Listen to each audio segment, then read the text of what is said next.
आप देख रहे हैं लाइव इंडिया हर पल। नमस्कार, आप देख रहे हैं लाइव इंडिया हर पल। मैं हूं आपके साथ रेखा मिश्रा। हजारीबाग ट्रेजरी घोटाला जो है वो लगातार सामने आ रहा है और अब इस घोटाले की जांच की आंच जो है वो झारखंड के 24 जिलों तक पहुंच चुकी है। ये बात हमने पहले ही आपको बताई थी, लेकिन इस घोटाले की शुरुआत जो हजारीबाग से हुई थी वो हम आपको विस्तारपूर्वक बताएंगे। दरअसल हजारीबाग ट्रेजरी घोटाला मामले में सीआईडी ने जो है वो किंगपिन आरक्षी शंभू कुमार सहित 6 आरोपियों के खिलाफ कोर्ट में चार्जशीट दाखिल कर दी है। इनमें शंभू कुमार, उसकी पत्नी काजल कुमारी, आरक्षी रजनीश कुमार सिंह उर्फ पंकज सिंह, उसकी पत्नी खुशबू कुमारी, रिश्तेदार सौरभ कुमार और आरक्षी धीरेन्द्र सिंह शामिल हैं। बता दें कि चार्जशीट में सीआईडी ने बताया है कि साल 2014 से 2026 के बीच 12 सालों के दौरान पुलिसकर्मियों के वेतन मद में फर्जी टेम्पररी आईडी बनाकर अवैध निकासी की गई है। अब तक की जांच में पता चला है कि आरोपियों ने कुल 24 खातों में करीब 29 करोड़ रुपए ट्रांसफर किए थे। जिन खातों में पैसे ट्रांसफर किए गए उनके खाता धारकों को इसकी जानकारी थी या नहीं, इस बिंदु पर सीआईडी की जांच जारी है। सीआईडी ने अब तक 1.60 करोड़ रुपए फ्रीज कराए हैं। शुरुआत में जब मामला सामने आया था तब 8 सालों के दौरान हजारीबाग जिला कोषागार से मात्र 2 बैंक खातों में 15.41 करोड़ रुपए के संदिग्ध ट्रांजैक्शन होने की शिकायत हजारीबाग के लोहसिंघना थाने में दर्ज कराई गई थी।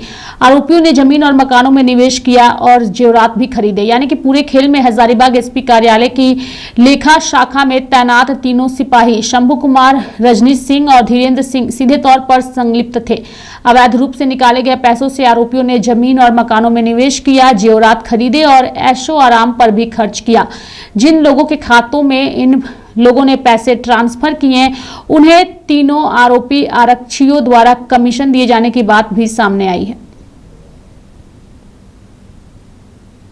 देखिए, ट्रेजरी घोटाला मुझे लगता है झारखंड के हाल के दिनों के घोटाले में सबसे बड़ा घोटाला है। अब वित्त मंत्री के बयान को याद करें तो उसने साफ कहा था कि 10,000 करोड़ रुपए का खजाने में हिसाब नहीं मिल रहा। यानी 10,000 करोड़ रुपए कहाँ गए ये सरकार को नहीं पता। तो ये सीधे तौर पे 10,000 करोड़ रुपए का जो है वो कहीं ना कहीं इस सरकार के कार्यकाल में घोटाला हुआ है। और ट्रेजरी स्कैम तो हद है साहब, और ये छोटी मछलियों को पकड़ रहा है। पहले तो उन्होंने एसआईटी बनाई, फिर सीआईडी की एसआईटी बनाई। सीआईडी की एसआईटी में तो ऐसे अधिकारियों को रख दिया जो खुद एसपी रहे थे जिस समय घोटाला हुआ, तो वही ड्राइंग डिसबर्सिंग ऑफिसर होते हैं। तो आप कैसे उम्मीद कर सकते हैं कि वो अच्छे तरीके से जांच कर सके? और किससे वो जांच कराएगी एसआईटी? वही ट्रेजरी अफसरों से जो आज भी घोटाले के समय मौजूद थे और आज भी मौजूद हैं। तुम्हारा मानना है कि सरकार ट्रेजरी घोटाले को लिपापोती करने की कोशिश करी? हजारीबाग में जो घोटाला है वो और भी चौंकाने वाले है।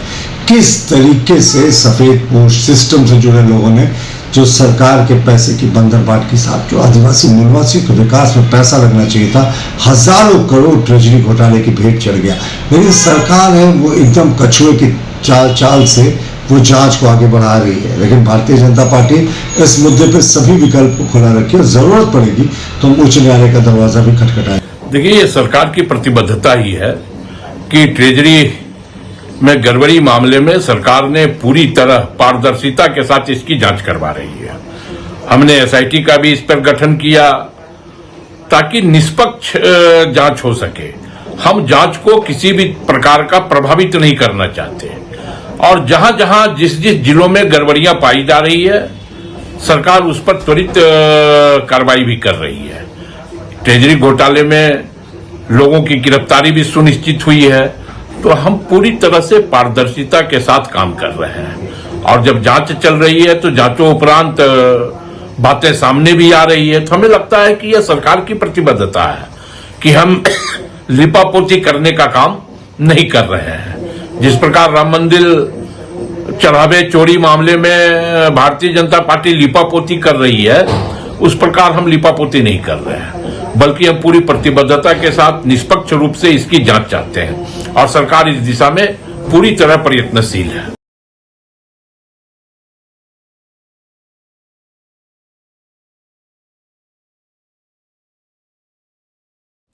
तो मेरे साथ फिलहाल अभी के लिए इस खबर में इतना ही। आप देखते रहिए लाइव इंडिया हर पल। नमस्कार।